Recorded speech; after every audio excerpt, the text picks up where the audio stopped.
जब भारत पर मुगलों और विदेशी आक्रांताओं का साया था, तब एक ऐसा योद्धा जन्मा जिसने अपने पराक्रम से इतिहास रच दिया, जिनका नाम था छत्रपति संभाजी महाराज।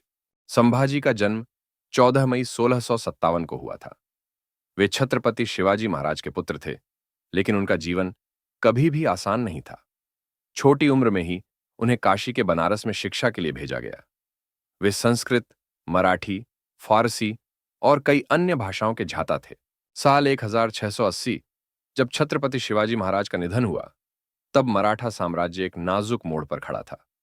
शिवाजी महाराज ने अपने जीवन में जिस स्वराज्य की स्थापना की थी, उसकी नींव को मजबूत करने के लिए अब एक सशक्त नेतृत्व की आवश्यकता थी।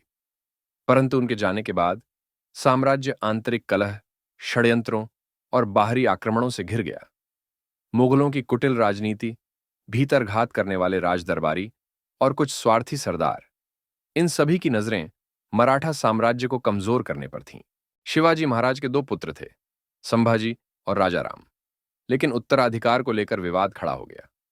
दरबार के कुछ मंत्री और सरदार चाहते थे कि राजाराम को राजा बनाया जाए, क्योंकि वे मानते थे कि संभाजी स्वभाव से अधिक तेज और स्वच्छंद हैं।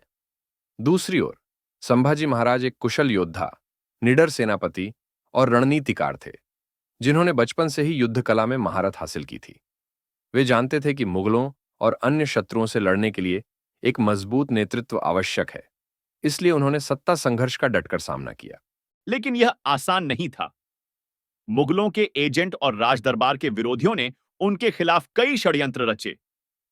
उन्हें कुछ समय के लिए कैद में भी डाल दिया गया ताकि वे सत्ता से दूर रहें। परंतु उनकी जुझारू प्रवृत्ति और निर्भीकता ने उन्हें कभी हार मानने नहीं दी। जल्द ही उन्होंने समर्थकों को संगठित किया और 1681 में छत्रपति के रूप में गद्दी संभाली। यह क्षण केवल एक राजा का राज्याभिषेक नहीं था, बल्कि मराठा स्वराज्य को बचाने की दिशा में एक महत्वपूर्ण मोड़ था। संभाजी महाराज को अपने शासन के पहले ही दिन से मुगलों, निजाम और अन्य शत्रुओं का सामना करना पड़ा। औरंगजेब ने मराठा साम्राज्य को समाप्त करने की ठानी थी, लेकिन संभाजी महाराज ने भी शपथ ली थी कि वे अपने पिता के स्वराज्य की रक्षा के लिए अंत तक संघर्ष करेंगे।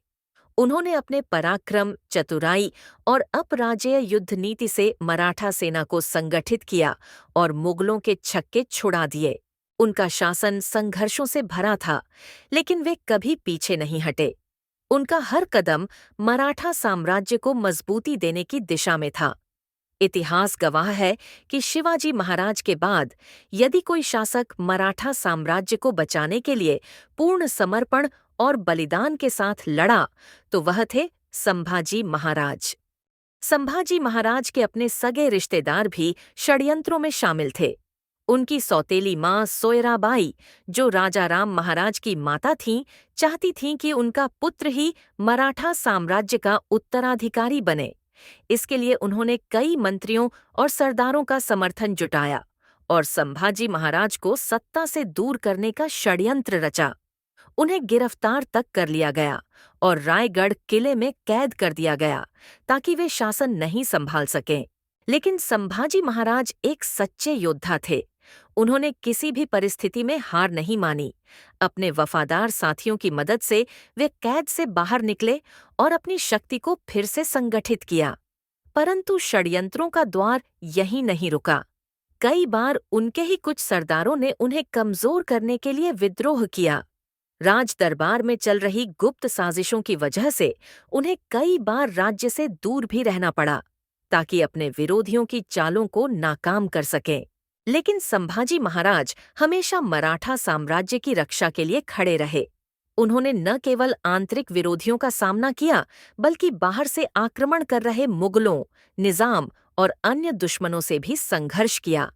हर युद्ध, हर संघर्ष, हर षड्यंत्र के बावजूद वे एक सच्चे छत्रपति की तरह अपने स्वराज्य की रक्षा के लिए लड़ते रहे। उनका जीवन बलिदान, साहस और अद्वितीय निडरता की मिसाल है। संभाजी महाराज न केवल एक वीर योद्धा थे, बल्कि एक कुशल रणनीतिकार और अपराजेय सेनानायक भी थे। जब उन्होंने सत्ता संभाली, तब मुगल बादशाह औरंगजेब ने पूरे भारत पर कब्जा करने का सपना देखा था, लेकिन संभाजी महाराज के पराक्रम और युद्ध कौशल ने उसके इस सपने को चकनाचूर कर दिया। उन्होंने 120 से अधिक युद्धों में मुगलों को करारी शिकस्त दी, जिससे मुगलों को मराठा भूमि पर कदम जमाने का कोई अवसर नहीं मिला। संभाजी महाराज के शौर्य के कारण औरंगजेब को दक्षिण भारत में भारी नुकसान उठाना पड़ा। संभाजी महाराज ने मुगलों को महाराष्ट्र, कर्नाटक और आंध्र प्रदेश के कई हिस्सों से बाहर खदेड़ दिया। उन्होंने दक्षिण भारत में जिंजी किले, वेल्लोर किले और अदोनी किले को सुरक्षित किया, जिससे मराठा साम्राज्य को मजबूती मिली। उनकी युद्ध नीति इतनी प्रभावी थी कि औरंगजेब की विशाल सेना दक्षिण में फंस गई और वह अगले 27 वर्षों तक मराठों से युद्ध करने में उलझा रहा। संभाजी महाराज ने यह सिद्ध कर दिया कि सिर्फ संख्या से नहीं, बल्कि बुद्धिमानी, रणनीति और आत्मबल से भी लड़ाइयां जीती जा सकती हैं। संभाजी महाराज अपने एक विश्वासपात्र सरदार गणोजी शिर्के के क्षेत्र में रुके हुए थे, लेकिन उसी समय एक गद्दार गणेश नामक व्यक्ति ने मुगलों से मिलकर विश्वासघात कर दिया।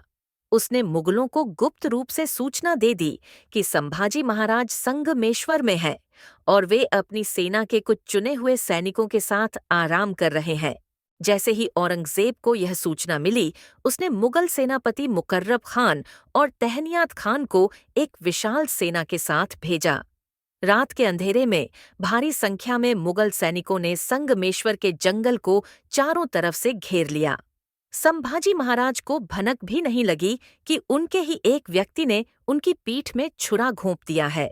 अचानक मुगल सैनिकों ने घेरा डाल दिया। संभाजी महाराज के साथ उनके कुछ वफादार सैनिक थे, जिनमें उनके सबसे करीबी सहयोगी कवि कलश भी थे। जैसे ही मुगल सैनिकों ने हमला किया, मराठा योद्धाओं ने अपनी तलवारें निकाल लीं और वीरतापूर्वक अंतिम सांस तक लड़े। लेकिन संख्या अधिक थी और विश्वासघात के कारण मराठा सेना तैयार नहीं थी। संभाजी महाराज ने भी अपनी तलवार उठाई और कई मुगल सैनिकों को मौत के घाट उतार दिया, लेकिन मुगलों ने भारी संख्या में हमला कर दिया। चारों ओर से घिरे होने के कारण संभाजी महाराज और उनके साथियों को बंदी बना लिया गया। मुगल सैनिकों ने जब उन्हें औरंगजेब के सामने पेश करने के लिए ले जाना शुरू किया, तब उन्होंने एक अंतिम बार अपने बचे हुए सैनिकों की ओर देखा और सिर्फ एक वाक्य कहा, स्वराज्य कभी नहीं मिटेगा। संभाजी महाराज को बेड़ियों में जकड़कर औरंगजेब के शिविर में लाया गया। औरंगजेब ने सोचा था कि जब एक महान मराठा योद्धा को इस तरह अपमानित करके पेश किया जाएगा, तो वह घबरा जाएगा और झुक जाएगा। लेकिन संभाजी महाराज का हौसला अटूट था। औरंगजेब ने उन्हें इस्लाम कबूल करने के लिए कई प्रलोभन दिए, धन, उच्च पद, आरामदायक जीवन, लेकिन संभाजी महाराज ने हर प्रस्ताव को ठुकरा दिया। जब प्रलोभन काम नहीं आया, तो औरंगजेब ने यातनाओं का सहारा लिया। संभाजी महाराज को कई दिनों तक बेड़ियों में रखा गया, भूखा प्यासा रखा गया, अपमानित करने की हर संभव कोशिश की गई, लेकिन वे अडिग रहे। उन्होंने एक भी क्षण के लिए अपने स्वाभिमान से समझौता नहीं किया। जब उनसे कहा गया कि वे इस्लाम कबूल कर लें, तो उन्होंने क्रोध से औरंगजेब की ओर देखा और गरजते हुए उत्तर दिया, मराठा कभी झुकते नहीं। मैं शिवाजी महाराज का पुत्र हूं। मृत्यु स्वीकार है, लेकिन स्वराज्य के सम्मान से समझौता नहीं। संभाजी महाराज के ये शब्द इतिहास में अमर हो गए। उनका बलिदान मराठा साम्राज्य को नष्ट करने की बजाय मराठा आत्मसम्मान और स्वतंत्रता का प्रतीक बन गया। संभाजी महाराज की वीरगाथा केवल एक कथा नहीं, बल्कि एक अमर इतिहास है।